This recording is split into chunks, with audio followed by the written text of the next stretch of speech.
Now, so I glued that in there, and while we're waiting for the glue to dry, the next thing we're going to do is start shaping the heel. And for a steel string, what I do is I measure 7/8 of an inch from where the body will be out here, and that's going to be the depth of where the heel cap is, the heel here. And then I take my dust collector that I use in my bandsaw, which is a 4-inch circle, and I just use it to make an arc. Hey, cut myself out there. That's what happens when the batteries run out on your camera.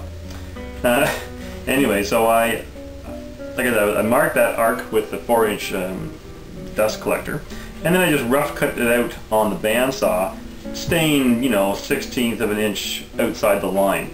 And that gives you the rough shape for what the heel curve is going to be. And I've also drawn on here the shape of what the heel cap will look like when it's finally done. Again, I've just, you know, used I actually use a small can of stain to draw the arcs on those to get an idea of what I want. Okay. Now the next thing to do, the spline has been glued in there and the glue is dry now, is to take and plane that off until it's flush with the neck. Being careful not to take any things at the neck if you can. I've just got a small block plane here I'm using, which I've adjusted for a fairly small pass.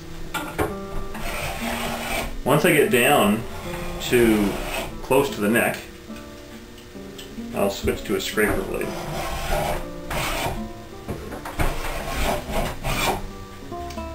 Now, I'm going to start carving the heel.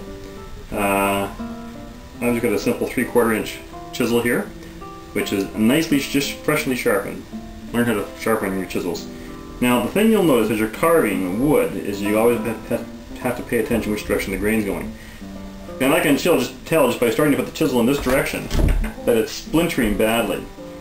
But if I come around from this direction and attack it, it peels off nicely with a sharp chisel. So you got to pay attention to that as you're working along. And as we're carving this down, this surface can come down right down to the line of where the fretboard is going to be, and this will come in to match the shape we had started out for our heel there.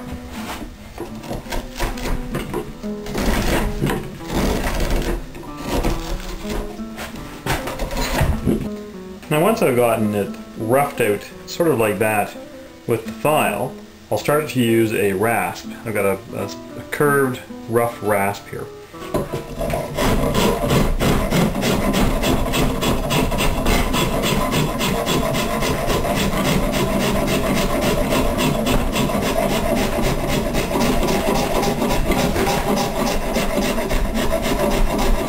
And then when I get even closer down to the final contour, I'll start using a rat tail file.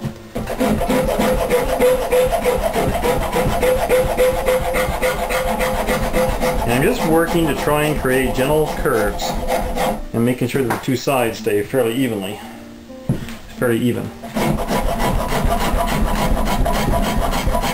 And then once I'm happy with that shape, with the rat tail file, I'll use a 80 grit sandpaper to just put a little finish on it.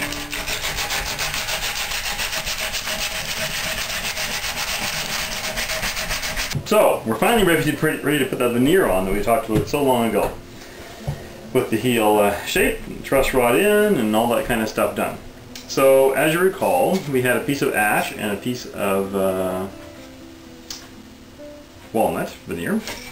Did I tell you about the ash? Maybe I did, maybe I didn't. Thin piece of ash. Only because it's a white wood. Anything white would do, birch, maple.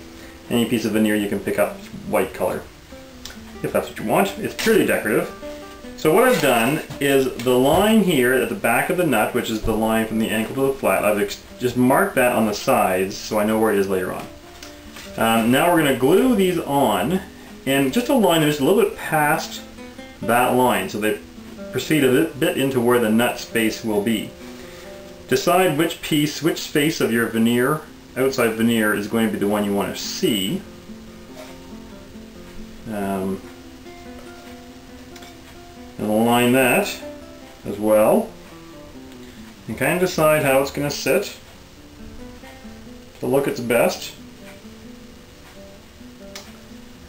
Okay, then take a drill with a very small, I have a 1/16 inch drill bit in here, which I'm going to drill a couple holes in a place where I know the, well, a place that will be carved away later on. There, and way out here. Now these are alignment holes, because what I'll do with these is I have small 1-inch finishing nails, which are 1/16 inch around, of course, and they will fit in those holes and lock all that together while the glue is drying, to stop the pieces from sliding around, because the glue will tend to make them float all over the place. Alright, now once you've done that, you want to redraw the center line down the headstock so it continues it past the end here. Now, we're going to clamp this on, as I said, the glue. We're going to use a good sized caul to go on top. Recognize that? This piece we cut off the heel block. Glue that on with a bunch of clamps, like so. Using yellow glue.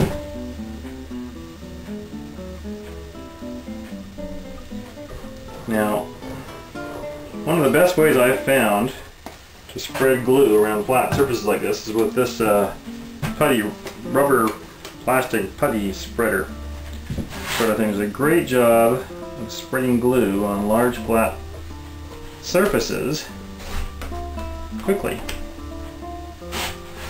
which is exactly what we want right now. Getting that down there. Okay. Now, I got my nails, and I got my piece of ash here. Oops, I have my nails.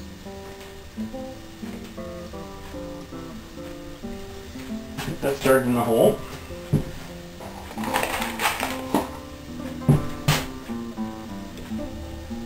Okay. Get some glue on the ash.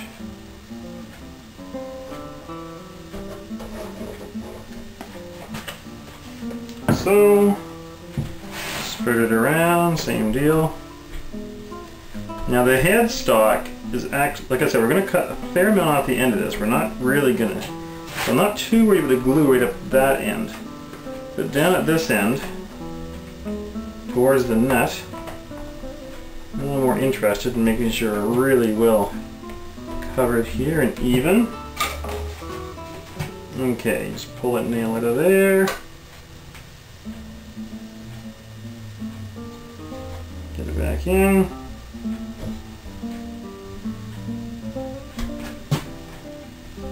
Get it back in there. Get that pressed on. It's like a race. Down there. And then clamps.